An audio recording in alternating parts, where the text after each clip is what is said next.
சூரியனிலிருந்து நான்காவதாக அமைந்துள்ள கோள் செவ்வாயாகும். சூரிய மண்டலத்தில் சூரியன் மத்தியில் இருக்குது.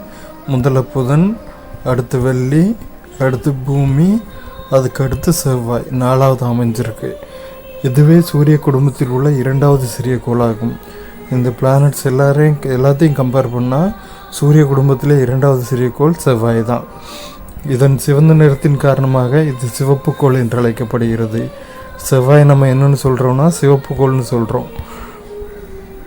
இது கோளின் மேற்பரப்பு மற்றும் அதன் வளிமண்டலத்தில் உள்ள இரும்பு ஆக்சைடு அதற்கு சிவப்பு நிறத்தை தருகின்றது.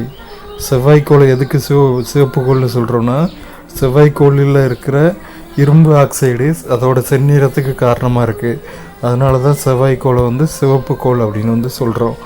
இக்கோளின் மேற்பரப்பு இது தன் அச்சில் 24 மணி 37 நிமிடங்களில் தன்னைத்தானே சுற்றி வருகிறது. பூமி தன்னைத்தானே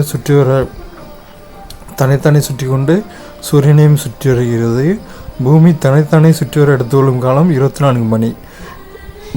செவ்வாய் தன்னைத்தானே சுற்றி வர எடுத்துக்கொள்ளும் காலம் 24 மணி 37 நிமிடங்கள். ஒரு 37 நிமிடங்கள் கூட எடுத்துக்கிடுது. பூமி சூரியனை ஒருமுறை சுற்றி வர எடுத்துக்கொள்ளும் காலம் 365 நாட்கள். செவ்வாய் சூரியனை ஒருமுறை சுற்றி வர எடுத்துக்கொள்ளும் காலம் 687 நாட்கள். மேலும் 687 நாட்களுக்கு ஒரு முறை சூரியனையும் சுற்றி வருகிறது செவ்வாய்க்கோள். இதன் சுற்றுக்காலம் மற்றும் காலநிலை ஆகியவை பூமியை ஒத்திருப்பதால் வானியலாளர்கள் செவ்வாய்க்கோள் பற்றிய ஆய்வுகளில் அதிக ஆர்வம் காட்டி வருகின்றனர். நிறைய ரிசர்ச் போயிட்டுருக்கு. எனவே அவர்கள் செவ்வாயின் மேற்பரப்பு, காலநிலை மற்றும் புவியியல் நிலை குறித்த ஆய்வுகளை மேற்கொள்வதற்காக பல்வேறு ஆளில்லா விண்கலங்களை அனுப்பி வருகின்றனர். செவ்வாய்க்கோளில் மனிதன் வசிக்கலாமா அப்படிங்கிற ஆய்வில்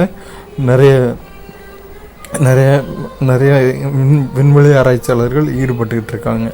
அவ்வளோதான். சிவப்பு கோள் செவ்வாய்.